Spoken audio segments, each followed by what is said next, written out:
Bonjour et bienvenue dans Je peux pas, j'ai podcast, le podcast qui décrypte les recettes gagnantes des podcasts à succès. Quand j'ai lancé mon podcast des Nouvelles Héroïnes, j'étais seule. Et j'ai fait des erreurs, en perdant du temps et de l'argent. Et c'est en allant questionner d'autres podcasteurs que tout a changé. Alors j'ai décidé de partager avec vous leurs apprentissages et secrets pour amplifier l'audience de votre podcast et transformer enfin vos écoutes en euros. De manière simple et efficace, sans y laisser des litres de sueur, on n'est pas chez Basic Fit. Je suis Céline Steyer, directrice marketing reconvertie en créatrice de podcast. Ma passion, fouiner, décrypter, comprendre et organiser tout ce que vous ne trouverez pas sur YouTube. À partir de maintenant, vous n'êtes plus seul à appuyer sur le bouton diffuser. Rendez-vous derrière votre micro. Allez, je file parce que je peux pas, j'ai podcast. Futurs podcasteurs ou podcasteurs aguerris, lâchez votre micro, car je suis ravie de vous retrouver pour ce nouvel épisode du podcast Je peux pas, j'ai podcast. Qui n'a jamais passé 3 heures à regarder toutes les vidéos tuto sur comment choisir son micro? Ou encore comment monter avec Audacity ou Reaper? Qui n'a pas oublié d'appuyer sur le bouton REC au début de son enregistrement? Ou s'est rendu compte qu'il n'y avait pas eu d'enregistrement du tout? Ou qui n'a pas passé des heures à supprimer les en montage? J'en passe et pas des meilleurs, car soyons honnêtes avec nous-mêmes, on a tous eu nos galères de son. Avoir un bon son sur un enregistrement, c'est la hantise de 99% des podcasteurs. Alors j'ai voulu en avoir le cœur net et interviewer l'ingénieure du son Alice Krief, que vous pouvez suivre sur son compte Instagram Les Belles Fréquences, et le site du même nom. J'ai connu Alice via Céline Ferrari d'un 2-3 Pépites, avec qui elle travaille, et plus particulièrement suite à mon enregistrement chez cette dernière, que vous pouvez retrouver dans l'épisode 8 du podcast, qui avait revu la façon dont je tenais mon micro. Il me fallait donc l'interviewer, car je ne pense pas être la seule à me poser 1 milliard de questions sur le son, et j'aurais adoré qu'Alice m'aide au début de Nouvelles Héroïnes. Pour la petite anecdote, lors de cette interview, j'ai été victime à plusieurs reprises d'énormes quintes de toux qui m'ont obligée à interrompre l'enregistrement, et heureusement que nous avions chacune une piste audio enregistrée à part sur nos enregistreurs respectifs. Oui, car nous avons enregistré à distance via le logiciel Zencastr, qui a même bugué 2 fois. Bref, cette mini-série sur le travail du son m'a été fort utile à titre personnel, même après 20 épisodes enregistrés. Avec Alice, on a évoqué la phase de test avant un enregistrement, le choix du matériel, oui, ou comment choisir le fameux micro, la gestion des enregistrements à distance et en présentiel, tout le lexique, compression normalisée, égalisée, et la phase de post-production. Allez, clap, c'est parti pour la première partie de cette mini-série en 4 parties. On rentre direct dans le vif du sujet avec Alice. Et avant de lancer l'enregistrement, on a chacune de notre côté effectué une phase de test avec notre micro, casque et enregistreur Zoom. Pour ma part, je dois avouer que je le faisais de mon côté, mais je n'incitais pas mon invité à le faire de son côté à elle. Et Alice vous explique pourquoi cette phase de test est indispensable. Alors déjà, la première chose que je dirais, c'est que cette phase de test, c'est quelque chose vraiment que j'ai envie de vous partager, c'est quelque chose d'obligatoire. Quelles que soient vos années d'expérience, que ça soit votre 2e, 50e enregistrement, faites tout de même une phase de test avec votre invité. Prenez voilà 10-15 minutes. On a été assez rapides toutes les deux parce que bon, c'est vrai qu'il y a une habitude et il y a un automatisme qui va s'installer quand on fait ça depuis un petit moment. Mais c'est important de vraiment faire des tests. Et donc, cette phase de test-là, elle est finalement assez simple. C'est-à-dire qu'on va venir déjà tester notre micro. Donc, c'est le premier prérequis, avoir un micro. Le micro, il est important dans le sens où c'est lui qui va donner, qui va retranscrire votre voix. Donc, il faut forcément lui donner un petit peu d'attention et prendre le temps de bien le choisir. Un bon micro, c'est le micro qui va être le plus fidèle. En fait, la retranscription va être la plus fidèle possible. C'est important de bien le choisir, de prendre le temps de le choisir et de pas passer, à côté dans le sens où on voit beaucoup aujourd'hui plein de micros qui se disent podcasting, spécial podcast et cetera, mais il faut aller un petit peu plus loin avec quelques notions clés. La première notion qu'on peut regarder, est-ce que c'est un micro qui est fait tout simplement pour de la voix? Parce qu'aujourd'hui, on peut enregistrer beaucoup de choses. On enregistre des instruments de musique, on enregistre, des scènes de films, des bruitages, on enregistre, des concerts, des opéras, des conférences. Mais est-ce que le micro que je vais choisir est bien fait pour la voix? Une fois que vous avez ce critère-là, en tête, vous allez tomber sur une multitude de micros et ces micros-là, si vous avez la possibilité de les tester avant de les acheter, c'est mieux. Et c'est vrai que c'est quelque chose dont on pense pas forcément tout de suite parce que, on achète souvent en ligne ou alors on prend les recommandations à droite et à gauche. Mais si vous avez quand même la possibilité d'aller dans un magasin de musique, dans un magasin d'audiovisuel, son et images et de tester le micro, juste d'écouter un petit peu ce que ça pourrait rendre. Est-ce que vous aimez votre voix à travers ce micro? Est-ce que ça sonne un peu trop froid pour vous ou peut-être un peu trop chaud? Faut vraiment faire confiance à ses oreilles et à se dire: «Est-ce que j'aime ce micro? Est-ce que j'aime comment il sonne?» À partir de ce moment-là, si vous avez trouvé le micro, de vos rêves et qui vous correspond, à fond, et ben, on y va, on l'utilise et on apprend à l'utiliser surtout.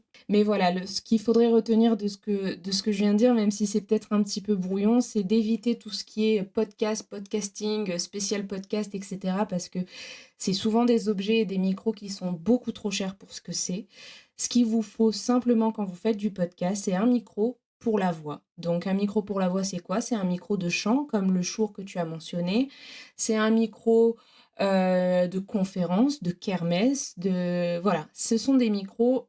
On mentionnait, le côté, enregistrement à distance ou enregistrement à distanciel. Alors le matériel peut changer, en fonction de si vous avez plutôt l'habitude de faire du distanciel ou du présentiel. En présentiel, il vous faudra forcément, beaucoup plus de matériel qu'à distanciel parce que vous devez prévoir un matériel pour votre invité. Vous devez prévoir également un enregistreur portable.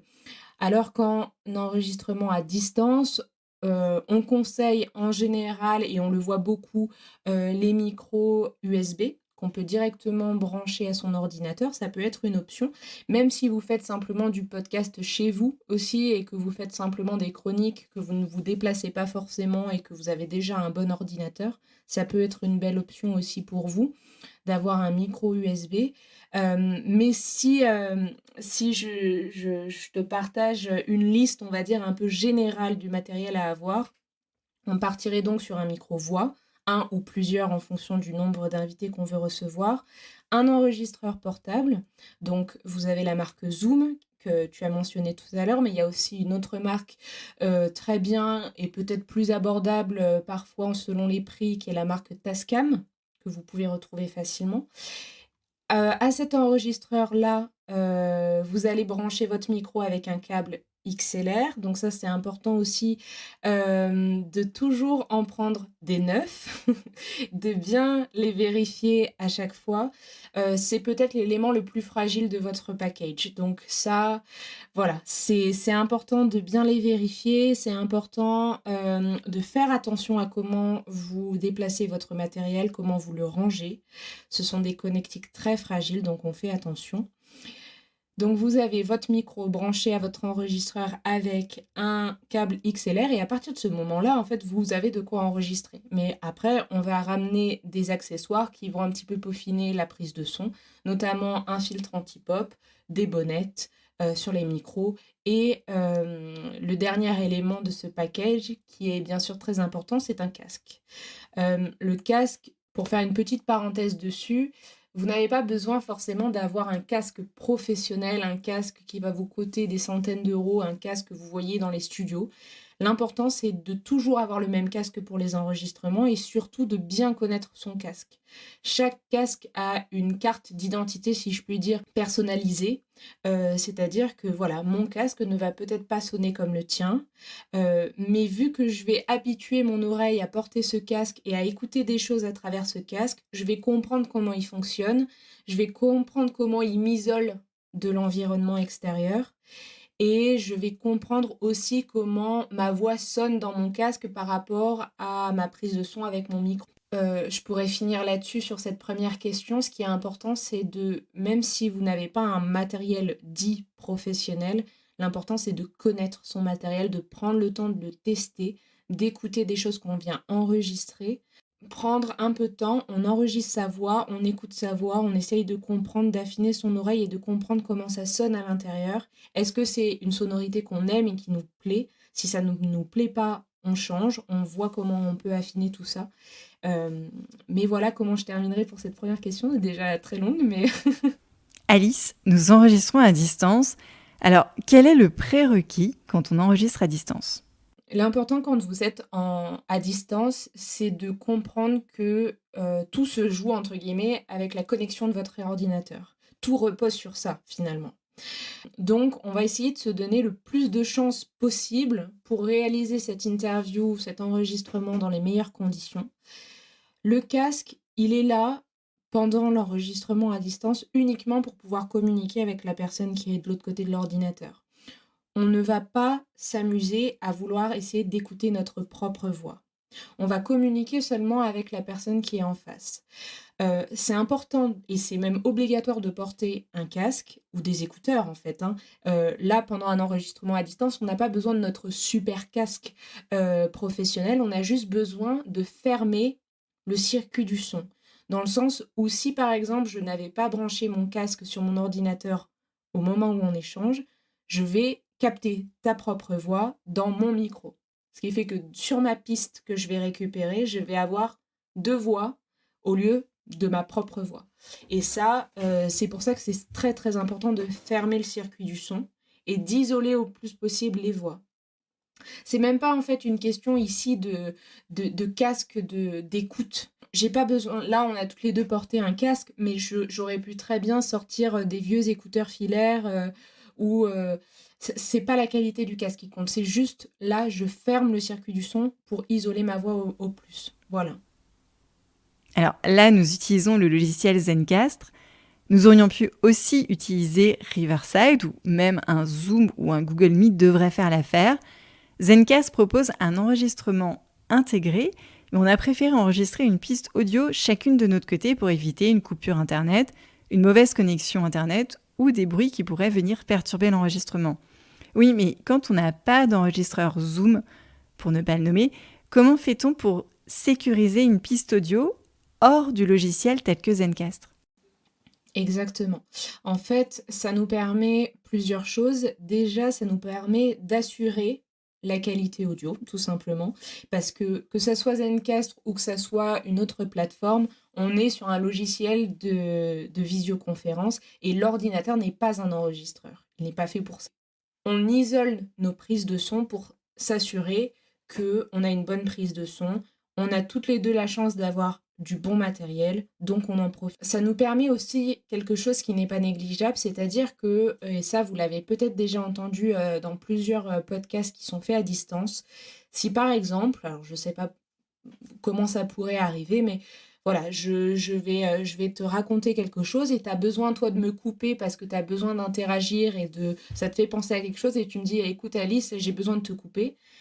Au moment où on va parler toutes les deux en même temps, Zencaster, hop, il va effacer nos deux voix et en fait, on va se retrouver avec un brouhaha qui fait que aucune de nos deux voix vont être intelligibles.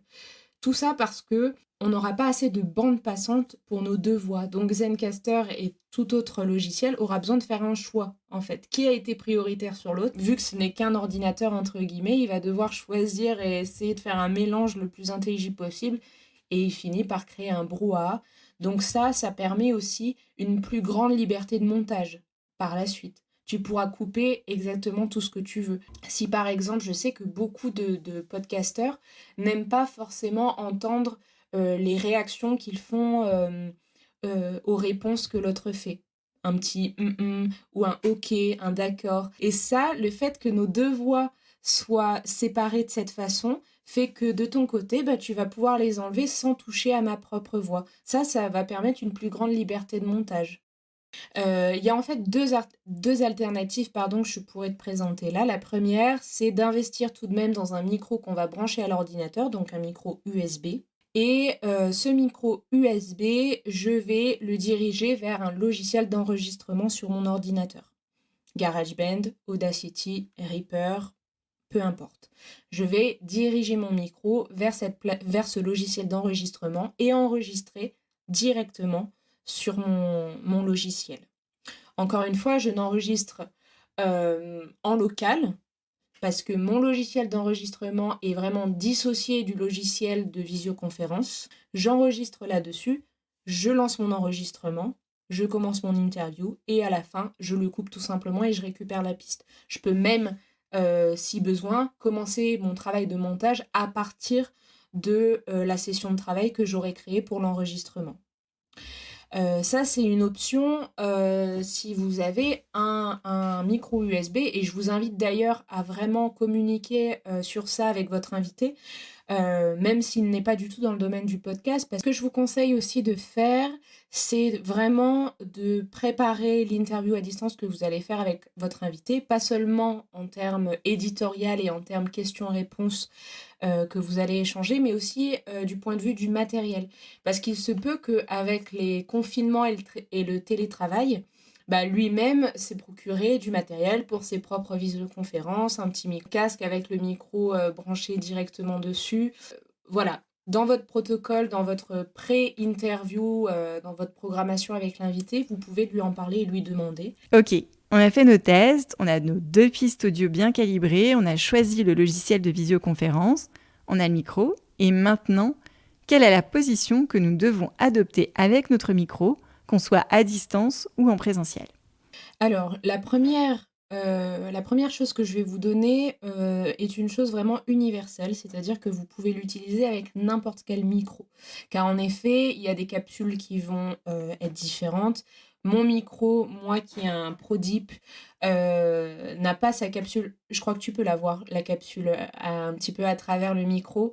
N'a pas la même position et le même sens que toi, la capsule que tu pourrais avoir dans ton Shure ou dans tout micro-voix, comme je le disais tout à l'heure. Mais cette première donnée est vraiment valable pour tout. C'est-à-dire que vous devez tenir votre micro à 10-15 cm de votre bouche. Et 10-15 cm de votre bouche, c'est un point fermé.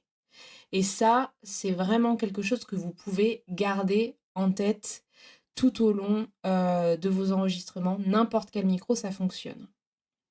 Voilà. Ces 10-15 cm fonctionnent aussi si vous avez comme moi un filtre anti-pop. C'est-à-dire que le filtre anti-pop, il va venir entre ces 10-15 cm. Alors, par rapport à l'inclinaison du micro, ça va dépendre par contre de la capsule. C'est-à-dire que je ne peux pas vous donner quelque chose d'universel parce que chaque micro a sa propre technologie, sa propre capsule. Si on prend un micro main, qui est quand même le micro, donc micro main, ce que j'appelle micro main, c'est tous les micros qui ressemblent au tien, le Shure, celui qu'on va pouvoir tenir en main, car il y a des micros qu'on ne peut pas tenir à la main. Le but du jeu, ça va être déjà de trouver le sens de la capsule, parce qu'il y a un sens à cette capsule. Et en général, c'est marqué avec un tout petit point, un petit point coloré sur le micro. Alors là, je pense qu'il va être caché par la bonnette, mais tu as un petit point coloré qui se balade. Ce petit point coloré va vous montrer le sens du micro. Et je vous invite d'ailleurs à faire un test. Quand on parlait tout à l'heure de maîtriser son matériel et d'apprendre à le connaître, eh ben, tout simplement, essayez de viser ce petit point coloré et essayez de viser à côté de ce petit point coloré et vous allez voir et comprendre l'importance qu'il a parce que vous allez une fois viser dans la capsule et donc le micro va directement capter votre voix. Et dans l'autre cas où vous ne visez pas bien la capsule, eh ben, on aura l'impression que vous êtes complètement à côté du micro. Donc ça, c'est un premier critère important. Pour l'inclinaison, eh ben, comme tu l'as fait, donc je vais essayer de décrire ta position, mais comme tu l'as fait, c'est, on va dire, la façon la plus universelle de le faire. On va essayer de se tenir le plus droit possible, avec notre dos, nos épaules bien écartées, et le micro va former avec notre tronc un angle de 45 degrés. Pardon, un angle de 45 degrés. Voilà, c'est à peu près ce que tu as fait, donc c'est très bien. Il ne faut pas penser qu'il faut absolument essayer de... Alors ça, je le vois beaucoup, mais on ne vient pas manger le micro, on ne vient pas coller sa bouche au micro. Encore une fois, il faut bien garder en tête cette donnée de 10-15 cm de distance. Une fois que votre micro est bien placé avec cet angle et cette distance, essayez donc de ne pas baisser les yeux vers le micro et d'essayer un peu de se libérer le corps et vraiment d'être face à face avec l'invité, ce qui fait que votre voix va, on va dire, automatiquement bien être captée par le micro. Par exemple, là, j'ai surélevé un petit peu mon ordinateur pour que tu sois vraiment face à face avec moi, même en visio, que je t'ai vraiment au niveau de mes yeux. Comme ça, mon micro, il va naturellement capter ma voix sans que j'ai besoin de me recroqueviller, sans que j'ai besoin de trop taper dans la capsule aussi. Le micro, il va pas capter uniquement la voix qui sort de la bouche, mais il va capter en fait toute cette sphère que je vais former avec le son de ma voix. Donc cette sphère, il y a de l'air à l'intérieur, il y a aussi les résonances qui sortent de mon crâne, les résonances qui sortent de mon nez et celles qui sortent de ma cage thoracique et donc qui va faire en sorte que ma voix soit la plus fidèlement reproduite avec toutes les fréquences qui la composent. Voilà, c'est peut-être la dernière chose par rapport au placement du micro. Voilà pour cette première partie avec Alice Krief, ingénieure du son. Ce qu'il faut retenir, effectuer un test avant enregistrement des deux côtés, avoir 2 pistes audio pour mieux travailler en montage par la suite, 2 pistes aussi pour sécuriser en cas de coupure de connexion. Que ce soit Zencastr ou Riverside, le logiciel de visioconférence vous permet uniquement de vous voir. Enregistrez toujours quelques secondes de blanc en tout début de l'enregistrement, ça facilitera tout à l'heure le nettoyage du son. Merci d'avoir écouté cet épisode jusqu'au bout. J'espère qu'il vous a plu et que vous en ressortez confiant pour votre podcast. Si c'est le cas, abonnez-vous pour ne rater aucun épisode. Parlez-en autour de vous et surtout laissez-moi une note et un commentaire 5 étoiles sur Apple Podcasts et Spotify. N'oubliez pas de le partager à vos amis dans le podcast. Chaque nouvel auditeur est une victoire. Si vous êtes en pleine réflexion sur votre podcast, vous pouvez me contacter sur LinkedIn ou par email cece.steyr@gmail.com. Allez, je file parce que je peux pas, j'ai podcast.